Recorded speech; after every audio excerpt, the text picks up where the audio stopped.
मुलं सतत आमच्या घरी शूटसाठी असतात, त्यामुळे सगळ्यांना अगदी मी जवळून ओळखते.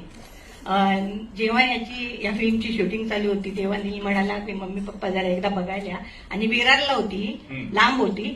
आम्ही जवळजवळ अर्धा दिवस होतो, दुपारी गेलो, ते 6:30 पर्यंत होतो. आणि त्या दिवशी नेमकं एका गाण्याचं शूट होतं, कवाली होती.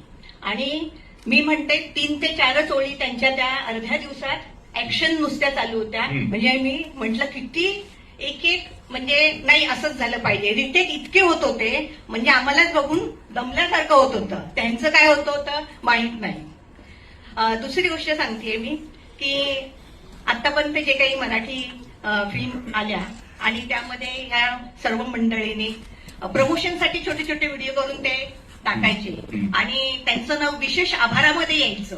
आम्ही त्या फिल्म बघायला आम्ही जायचो आणि ते विशेष आभाराचा आम्ही व्हिडिओ काढून मग आमच्या स्टेटसला ठेवायचो. आज अशी कंडिशन आहे की ही मुलं अखंड म्हणजे अख्खीच्या अख्खी फिल्म मध्ये, अख्खीच्या अख्खी का म्हणते मी, कारण फिल्म मध्ये एक छोटासा पार्ट असतो, त्याला झाला निघा, दिसलं नाही दिसलं सारखं असतं. पण आज मी राम सरांचे खूप आभार मानते की या सर्व मुलांना तुम्ही अखंड दाखवलंय, म्हणजे त्यांचा पूर्ण पार्ट त्याच्यामध्ये आहे.